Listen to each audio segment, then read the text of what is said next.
We hebben in de studio de voorzitter van de commissie 115 jaar Noorderstadskerk.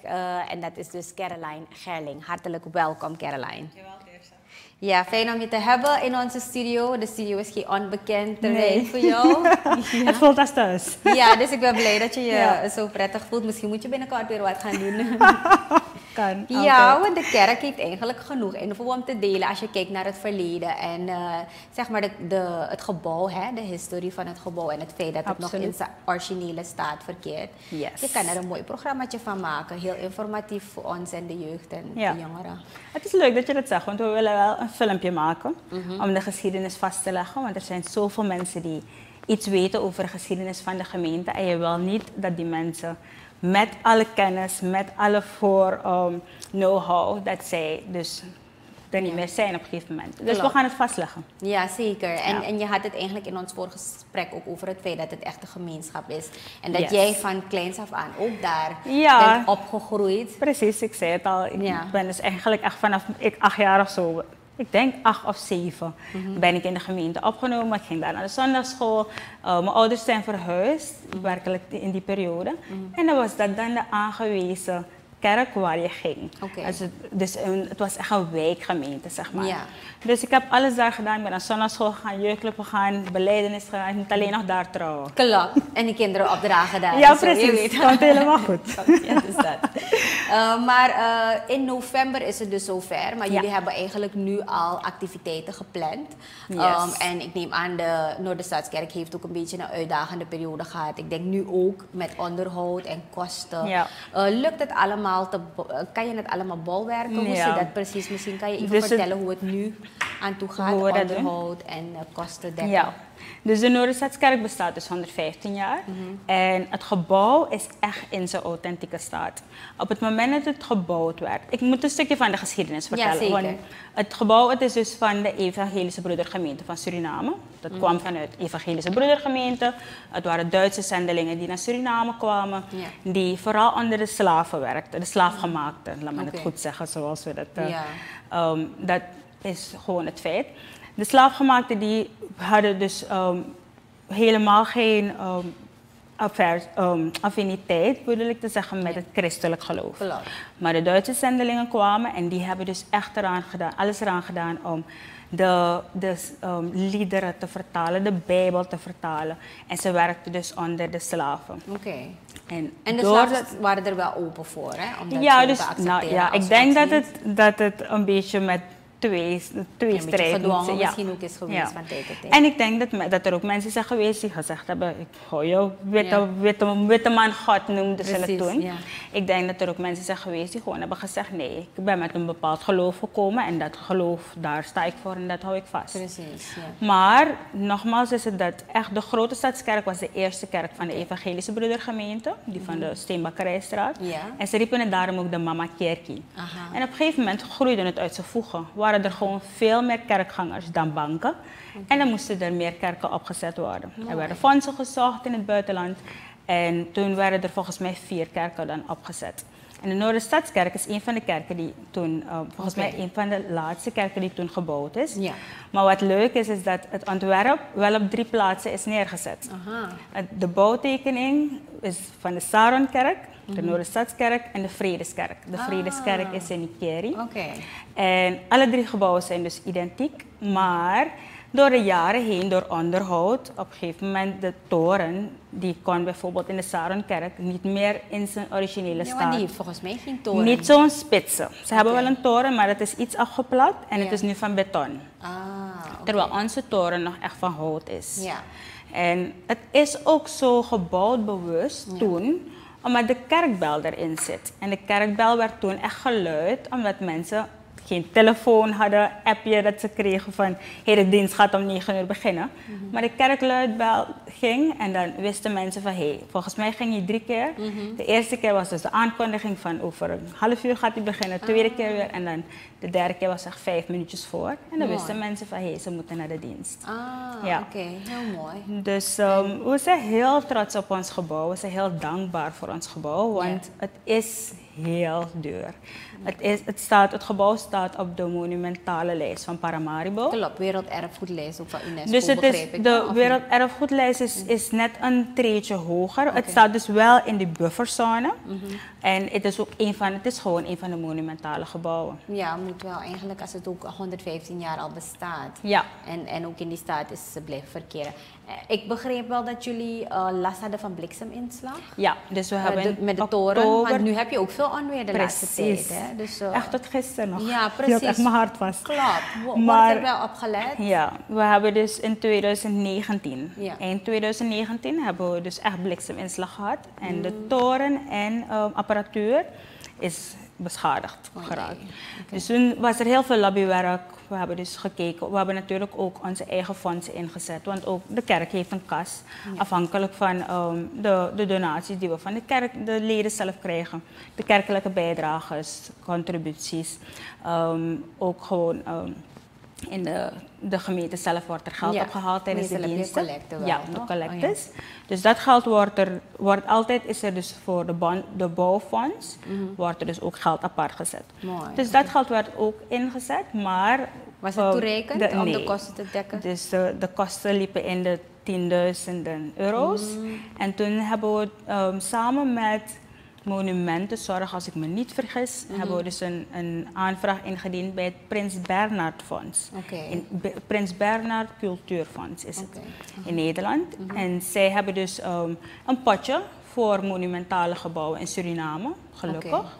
Dus daar kwamen we voor in aanmerking en het moest onder strikte toezicht. Dus KDV, Architectenbureau, heeft dus toezicht gehouden en Basca NV heeft het uitgevoerd. En op die manier hebben we de toren kunnen renoveren. En het was wel een hele grondige renovatie waarbij... Ja, is het nog steeds in zijn authentieke staat, dus ook die toren? Ja, dus ook die toren is in zijn authentieke, ja. Het materiaal werd dus vervangen, de leien zijn bijvoorbeeld vervangen. We hebben dus leien die 114 jaar zijn. Die hebben we nog gewoon, die hebben we eraf gehaald wel. En die zijn vervangen door andere leien, maar wel gewoon op dezelfde manier geslepen en dat netjes gezet. Oké, dat is mooi. En jullie hebben nu dus activiteiten gepland eigenlijk om sowieso 115 jaar te vieren. Ja. Maar is er ook een ander doel voor deze activiteiten? Dus natuurlijk om verder onderhoud te garanderen. Ja, dus dus ik ga achterstevoren beginnen. We gaan naar 12 november. 12 november is dus de grote dag. Klopt. Waarop we 115 jaar bestaan. Mooi. Ik ben ook jarig 12 november. Echt waar? Oh, gezellig. Nou, daar ben je super gezegend. Ja, dus ik moet ook meedoen aan die activiteit. Ja, absoluut. Dus normaliter op 12 november, wanneer je natuurlijk een jubileum hebt, dan doen we het op zijn Surinaams. Een heel groot feest, een dankdienst met verschillende genodigden. We hebben het provinciaal bestuur, nodigen we altijd uit het regionaal bestuur. Verschillende voorgangers van verschillende gemeentes. Een vertegenwoordiger van de regering, als het nou de president is, die is een keer geweest. Maar ook de ministers. Want hoe zit het nu met COVID? Plan je dat ook nog te doen? Precies, dus we weten niet goed hoe de dienst er precies uit gaat zien. Wat we absoluut wel gaan doen is de Heer danken. Zeker. We zijn absoluut dankbaar voor het feit dat we 115 jaar bestaan. Klopt. Dus er gaat een dankdienst zijn. Maar gaan we het kunnen doen met de toeters en de bellen en iedereen die eten komt halen? Dat weten we niet. Maar wat we wel willen doen is om het bijvoorbeeld live uit te zenden of live via gebruik te maken kan je streamen en dan kan iedereen gewoon vanuit zijn eigen locatie een beetje meedoen. Precies. Ja, het kan even niet anders. Hè? Ja. Het is wel een andere vibe. Het is in je woonkamer zit te kijken naar je laptop. Ja, het is een hele andere vibe. Maar misschien tegen die tijd is het iets rustiger. Er zijn veel meer mensen gevaccineerd. Dan kunnen we gewoon wel. ook... Ja. Misschien kunnen we iets als een drive-thru event doen. Dus to be honest, we hebben geen concreet 100% set in stone plan. Omdat kan eigenlijk niet. De situatie is gewoon zo. Dus we weten, we gaan een dankdienst doen. Dat is onze basis. En afhankelijk van de situatie gaan we zeggen, oké, het wordt een drive-thru of het wordt alleen een live en alleen de dominee in de kerk. Of we doen hem met iets meer mensen of misschien kunnen we groepjes mensen doen tegelijkertijd. Ja. We moeten allemaal zien. Hoe dan ook gaat het geld kosten. Ja, helaas. Dat is november. Wow. Heel wat. Ja. Dan willen we in september, oktober, willen we iets doen voor de gemeenschap. We hebben, of ik zeg het verkeerd, we willen dan iets doen voor de gemeente. Iets voor de gemeenschap willen we al eerder doen. Iets voor de gemeente gaat dus zijn de seniorenburgers. Want de kerk is, het zijn gewoon de mensen. De kerk zijn... Maar bestaat het voornamelijk ook uit de seniorenburgers? Nee. Want ik leef vaak in de veronderstelling dat inderdaad alleen de wat oudere mensen nog naar de kerk gaan. En nee, je bent hierbij uitgenodigd, Teresa. Dat kan niet. Nee, ik ga ook naar de kerk, maar ja, ik ben ook niet meer super jong, je weet toch? Dus ik denk, ik heb altijd het idee dat alleen oudere mensen nog naar de kerk gaan. En die jonge mensen het gewoon niet interessant vinden. Het is een uitdaging, maar ik mag zeggen dat de Noorderstadskerk er toch een geweldige balans in heeft gevonden om ook dingen voor jongeren te doen. En ik merk dat er ook jongeren zijn die... Natuurlijk, we willen altijd meer jongeren. Maar kijk, een van de dingen die wij bijvoorbeeld hebben als een kerk van de Evangelische Broedergemeente, is het best wel bijzonder dat we ook een bandje hebben. Dus we hebben orgel en dat wordt afgewisseld door een bandje. Leuk. Dus daardoor heb je wat opgewektere muziek. En de oudere mensen die denken, nou geef me maar liever mijn orgel. Maar de jongeren die vinden het fijn. En zingen heel veel jongeren. Het is in balans. Het is in balans. En we hebben een jeugdclub en de zondagschool. En die doen dus ook heel veel activiteiten voor de jongeren. Maar bij die activiteit voor de gemeenteleden gaan jullie dus voor de seniorenburgers wat doen? Ja, waarom? Omdat we de seniorenburgers die vooral in het werk hebben geparticipeerd, een bijdrage hebben geleverd, die willen we in het zonnetje zetten. Want door, hoe gaan jullie dat doen? Ja, we gaan dus gewoon de mensen uitnodigen en dat is ook weer de situatie gaat het uitmaken. Maar wat er nu op planning staat is echt om een hapje en een drankje te doen en iets leuks, een quizje. Activiteiten met ze bezig te zijn. Is wel een organisatie dan met hun. En met seniorenburgers is het toch een beetje moeilijker virtueel plannen. Omdat ze gewoon want hoeveel seniorenleden telt de gemeente? Ik heb niet zozeer, ik denk dat het nog geen 100 moet zijn. Van de 500 leden is dat toch niet precies. Meer dan de helft is toch... nee, niet zo'n extreem grote groep. En daarvoor hebben jullie dus ook iets gepland voor de gemeenschap? En voor de gemeenschap. Dus de Noorderstadskerk is eigenlijk begonnen. Heeft zijn naam vanuit het feit dat het op de grens was van het noorden van Paramaribo en de stad. Ja, en dat is het nu niet zozeer meer, omdat sowieso de stad is uitgebreid. Het noorden is ook verder. Maar de naam is gebleven. Dus het is niet meer een wijkgemeente, zeg maar we letten wel en denken wel aan de instellingen die daar in de buurt zijn. Dus zo heeft de gemeente hele goede banden met het Slans Hospitaal, met Fatima Orde, dus ook voor senioren waar seniorenburgers wonen. Er is ook een gevangenis daar op de hoek van de Gravenstraat en de Tourtonlaan. De Henk Aronstraat, van de militairen. Daar. Dus als we bijvoorbeeld, natuurlijk de afgelopen keer is dat niet gebeurd, maar daarvoor hadden we de gewoonte om met de paasdagen eigenlijk een paasloop te organiseren. En dan lopen we dus langs de instellingen, we zingen, we hebben traktaten, dus informatie over het evangelie, want daar draait het allemaal om bij ons. En wat we dan voornamelijk ook doen, is de mensen bemoedigen. En je ziet dat ze echt iets doet. En dat ze dus jullie plannen ook echt dan het veld op te gaan? Zeg maar. En dan, juist. Leuk. Dus maar wel een uitdaging inderdaad met deze COVID. Het is echt een uitdaging. Dus, want als je lockdown hebt, dan moet je gewoon binnen blijven. Je kan niet op straat gaan lopen. Nee, dus met Pasen hebben we dus geen paasloop gedaan. Maar we willen dan de gemeenschap herdenken door weer een activiteit te doen. En dan gaat het ook weer afhankelijk zijn van de situatie of het wordt dat we zeggen, we gaan daar schoonmaken zonder dat de mensen daar zijn. Of we gaan dus ook iets als een paasloop doen, waarbij we met muziekinstrumenten gaan om de mensen op te beuren. Dus dat is in de planning. En als er dus mensen zijn die kijken en die denken van ik wil wel deel uitmaken van de activiteiten, moet je per se lid zijn van de gemeente om te participeren in een van de activiteiten, om een handje te helpen? Of, absoluut niet. We zijn kerk omdat we geen... Een secte zou dat zijn, toch? Dat je zegt van, je moet onderdeel zijn van die gemeenschap. Nee. Bij ons de deuren staan open, je mag gewoon anytime binnenlopen. Je mag gewoon, en natuurlijk, nu is het een beetje ingewikkelder. Maar we hebben een Facebookpagina. Dus dat zou ik vragen, We hebben een Facebookpagina, daarop zetten we informatie over onze diensten, over onze activiteiten. En je zou gewoon altijd kunnen aansluiten. Omdat we gewoon geloven dat we verder moeten gaan met het evangelie delen en meer mensen vertellen over Jezus Christus. Ja, precies. Want je ziet wel dat mensen nu, vooral met COVID, ook een beetje soms overhoop zitten met zichzelf en echt God nodig hebben. Ja. En we hebben dus ook activiteiten waarbij we daarop inspelen. Want je merkt echt gewoon werkelijk de depressie en dat mensen eenzaam zijn. Zelfmoord. Ja. Dus we hebben dus wel, er zijn sowieso de voorganger, maar ook tegelijkertijd andere, de zondagschoolleidsters, de jeugdclubleidsters, die hebben dus echt een opleiding gevolgd, trauma healing. Oh echt? Waarbij ze dus het is echt professionele hulp eigenlijk dat je ook kan krijgen. Waarbij ze dus echt gewoon met de mensen aan de slag kunnen. Omdat, het gaat om, dus behalve wat je ziet als mens, heb je natuurlijk ook je ziel, dus je gedachten, je emoties, je wil. Mensen weten niet wat je denkt en wat je wil. En je geest, dat ligt nog dieper. En wij geloven dat het vooral begint met de geestelijke genezing. En daar gaan wij dan een stukje verder in. Mooi. Ja.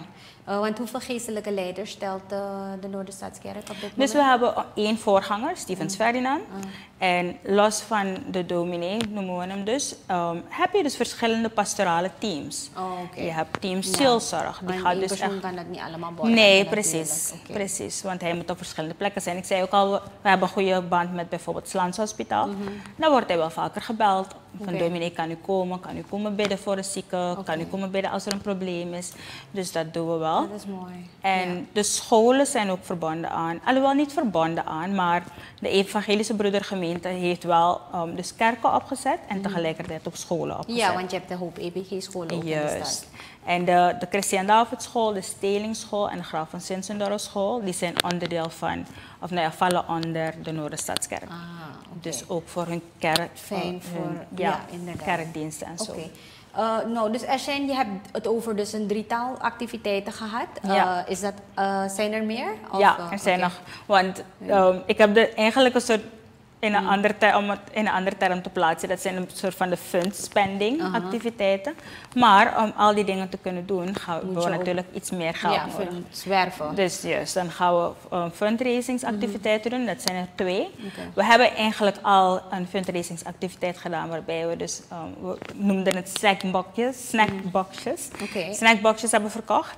En nu gaan we dus 31 juli, dus dat is eind deze maand. Ja, eind van de maand, hebben we grote activiteiten, we noemen het Meals on Wheels, waarbij we dus mensen gaan vragen om sowieso eten bij ons te bestellen en dat ze het mogen afhalen of dat we het leveren. Lekker, oké, ik wil wel graag bestellen hoor. Je zegt lekker, maar je weet nog niet eens wat we gaan maken. Mozzarella gaan we doen van echte bigismas. We gaan pasta doen, pasta Alfredo wordt het en we hebben ook nog... Wie gaat kokkerellen? De mensen van de gemeente. En het zijn mensen die echt lekker kunnen koken. Ja, zonder te jokken. En ik kan ook niet jokken, want ik zit hier... Hoe wordt het menu bekendgemaakt? Hoe kan je bestellen? Hoe gaat het allemaal in zijn werk? Moet je bellen? Moet je appen? Moet je berichtjes sturen? We hebben werkelijk ik kan nu een nummer doorgeven, maar we hebben dus ook onze Facebookpagina. En op de Facebookpagina gaat er gaat er informatie komen. En natuurlijk, we hebben dus ook gewoon via de app gaan we heel veel informatie verdelen. Dus de flyers en dergelijke, die informatie wordt allemaal en wat is het nummer waarop de mensen dus misschien een berichtje kunnen... Het nummer is 884 2141. Ik zal het ook in beeld laten brengen. Maar dan is het handig voor de mensen om inderdaad een bestelling te doen of een beroep. Want op hoeveel mensen rekenen jullie om te koken? Want natuurlijk, je hebt ook een bepaalde capaciteit. Ja, precies. Maar wat is het streven? Dus het streven is dat we minstens, en dat is echt minimaal, 200 porties verkopen. Ja, zodat we ook gewoon... Ja, met 500 leden, als je alleen de leden als het aan. Ja, maar niet alleen de leden. We willen dat veel meer mensen kopen, dus daarom zeggen dat is het minimale. En we hebben geen maximum vastgesteld, dus het wordt een soort op is op. Klopt. Maar dat is wel fijn, want die opbrengsten gebruik je dan weer om al de andere activiteiten te kunnen ontplooien. Precies. Nice, Caroline. Helaas hebben we niet zoveel tijd op de klok, maar je mag wel natuurlijk wat toevoegen aan het geheel. Nee, ik wilde alleen nog zeggen dat we ook nog een speciaal logo hebben gemaakt. Voor 115 jaar Noorderstadskerk. En ook een speciaal thema eraan hebben gekoppeld. Zie, ik maak alle dingen nieuw. En dat is een tekst uit Jesaja 43, als ik me niet vergis. Waarin we vooral geloven, vooral in deze tijd. Het is een hele moeilijke tijd, maar we geloven nog steeds dat God nog steeds niet onder de indruk is. Nog steeds weet wat er gaat gebeuren morgen, wie er morgen niet meer is. Want ook dat is een realiteit. Maar dat hij er wel als constante basis is. En dat hij zegt, hey, kijk niet naar de oude tijden. Kijk niet naar wat er allemaal aan chaos is, maar focus je blik op mij, want ik maak iets nieuws en dat is ons thema. Geweldig. Heel mooi thema en inderdaad ook heel toepasselijk voor deze moeilijke tijd waar we nu in leven. Ja. We kijken uit naar de activiteiten. Caroline, 31 juli is dus hun eerste grote activiteit. Bestel een lekkere portie en ondersteun inderdaad ook 155 jaar Noorderstaatskerk. 115 jaar. Oh ja, 115 jaar. Sorry, ik maak jullie zomaar. Ja, je maakt ons ouder. 115 jaar. Ja, dat is alvast uitgesproken. 155. Ja, precies. Ja, dus 31 juli. En is er een bepaalde tijd gebonden aan het ophalen of het deliveren van al de porties? Ja, we gaan dus hoe laat zal het zijn? Yes, we gaan tussen 11 en 1, als ik me niet vergis. Ja, dus dat mensen dus hun porties kunnen ophalen. Maar daarvoor, het bestellen kan eigenlijk nu al. Oké, hopen dat er dan geen full lockdown is die dag. Dat het wel gewoon kan gebeuren allemaal. Het is om alles te leveren, wordt ook een drukte. Maar mooi. Dankjewel Caroline voor je komst naar de studio. Als er iets nieuwswaardigs is, horen we het heel erg graag. En helaas moet ik dan hiermee afronden voor wat betreft deze aflevering van Magazine 4, want onze tijd zit erop. Ik dank u heel hartelijk voor uw aandacht. Voor deze werkweek was het dus de laatste aflevering van Magazine 4. Maandag om 4 uur zijn we weer in de huiskamer met een nieuwe aflevering. Een heel mooi, prettig en ook veilig weekend toegewenst. Ik ben Teersha. Wees lief voor elkaar. Goedemiddag.